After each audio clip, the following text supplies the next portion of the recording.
Assalamualaikum dan salam sejahtera.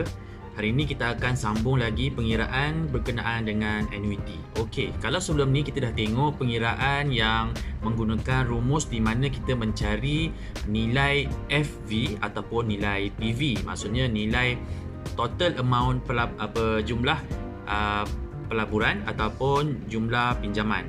Di sini hari ini kita tengok pengiraan yang berkaitan dengan mencari nilai R, iaitu pembayaran berkala tu. Macam mana? Okey. Sebelum tu kita recap balik. Annuity ni kita ada dua rumus lah kan. Yang pertama kita ada FV. FV ni. Okey, yang kedua kita ada PV. Okey. Just saya nak ingat, saya nak remind balik, saya nak recap balik. Kalau FV ialah berkaitan dengan pelaburan, kalau PV berkaitan dengan pinjaman. Okey, so kita tengok contoh yang pertama iaitu ni. Okey, kita ada soalan di situ. Anba membuat pinjaman sebanyak RM90,000 untuk membeli kereta idamannya. Okey, pinjaman tersebut perlu diselesaikan dalam masa 15 tahun yang mana dengan kadar faedah 3% yang dikompaun setiap bulan. Okey, beberapa maklumat penting yang kita nak ambil, yang kita nak keluarkan iaitu yang pertama, jumlah pinjaman itu RM90,000. Dia punya tahun 15 tahun, faedah 3% dan juga ni dikompaun setiap bulan. Maksudnya dalam setahun 12 kali lah, sebab 12 bulan 12 kali setahun dikompaun. Jadi kita ada yang pertama nilai pinjaman itu iaitu PV sama dengan RM90,000. Okey, kemudian kita ada N kita 15 tahun kali dengan berapa kali compound. Kita ada 12 kali compound, jadi 15 kali 12 kan. Manakala dia punya interest 0.03 3% bahagi dengan 12 kali compound itu. Okey, so kita ada rumus PV ni, rumus PV. Kita masukkan dalam rumus nilai-nilai itulah. Okey, RM90,000 sini dia punya PV. R tu kita nak cari berapa bayaran sebulan. Okey. Okey, kita masuk dalam rumus. Agak rumit sikit nampaknya, tapi sebenarnya boleh kita masukkan satu per satu. Okey. Jangan gelabah, jangan panik. Kita masukkan 1 tolak 1 tambah dengan interest. Interest tadi 0.03 per 12. Okey. Kuasa dengan negatif. Okey. Make sure kalau PV dia ada negatif ya. Negatif 12 kali 15. Okey. Yang tadilah kan. Okey, per dengan I balik. Okey. Kalau kita kira ini semua dalam bulatan ni dulu. Okey. Macam mana nak kira? Kita kira yang ini dulu. 0.03 per 12 sama dengan tambah 1 sama dengan kuasa negatif 12 kali 15 sama dengan, okey, lepas tu 1 tolak answer tu, 1 tolak answer yang dah kuasa tadi sama dengan, dan yang terakhir bahagi dengan 0.03 per 12. Okey, kita akan dapat 144.805. Okey. Seterusnya kita pindah ke bawah. Pindah ke bawah, 90,000 bahagi 144.805. Itulah nilai R-nya, iaitu 621.53 sen.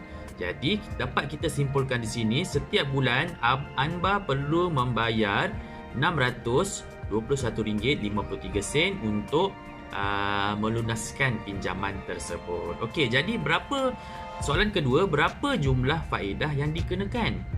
Berapa jumlah faedah yang dikenakan? Jadi kita tahu Anba meminjam sebanyak RM90,000. Tapi bila kita bayar semula, kita bayar pinjaman, adalah faedahnya kan? Berapa jumlah faedah tu? Okey.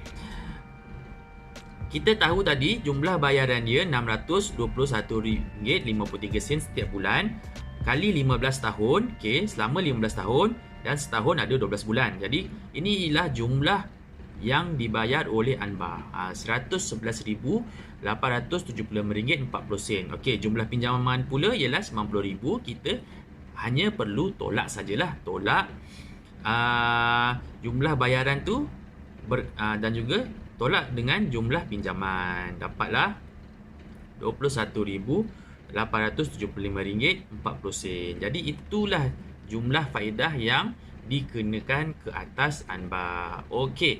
So itu contoh pertama. Kemudian contoh kedua, mencari bayaran berkala juga.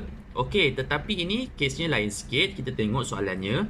Berapa yang perlu disimpan oleh Aminah setiap bulan untuk memperolehi amount sebanyak RM45,000 dalam masa 8 tahun? Sekiranya Aminah memilih bank yang menggunakan kadar faedah 6% yang dikompang setiap bulan. Okey. So ini kita nak target. Aminah dia nak ada simpanan sebanyak RM45,000. Okey, tapi dia buat secara pelaburan. Okey. Jadi berapa yang perlu disimpan setiap bulan?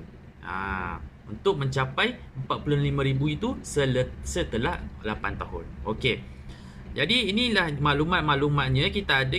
Oleh kerana ini ialah pelaburan, kita guna FV ya. FV nilai masa depan, future. Kita nak ada RM45,000. Okey, dalam masa N 8 tahun. Yang mana compoundnya 12 kali setahun sebab dia setiap bulan kan.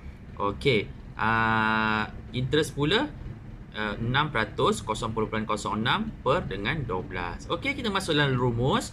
45,000 dia punya FVR 1 tambah I. I kita tadi interest 0.06 per 12 kuasa dengan 12 kali 8 dia punya N. N tadi ni. Okey, tolak dengan 1 per dengan 0.06 per 12. Okey. So kita kira ni 0.06 per 12 sama dengan tambah 1 sama dengan kuasa 12 kali 8. Okay, so kuasa 96 sama dengan tolak 1 sama dengan bahagi dengan 0.06 per 12. Dapatlah RM122.829. Okay, itu kita bawa bawah. Bahagi dengan 45,000 bahagi yang dah kita kira tadi. Dapatlah R366.36 sen. So itulah amount yang perlu Aminah simpan setiap bulan sebanyak RM366.36. Jadi soalan kedua, berapa jumlah faedah yang diperolehi? Sebab kita tahu kalau RM366.36 ni kali dengan 8 tahun kali dengan 12, kita hanya sebenarnya Aminah hanya simpan RM35,170.56 yang dia deposit ke dalam akaun pelaburan tu. Okey, tetapi apabila dilaburkan dia berjaya memperolehi RM45,000. Okey, jadi berapa faedah yang diperolehi? RM45,000 tolak dengan jumlah bayaran berkala tadi, dapatlah jumlah faedahnya RM9,829.44. Kan banyak untung tu. Kalau kita melabur. Kita macam dapat duit free sahaja RM9,000 tu. So itulah contoh-contoh bayaran berkala dan juga untuk mengira bayaran berkala dan juga untuk mengira jumlah faedah. Okey, kita jumpa di video seterusnya. Terima kasih.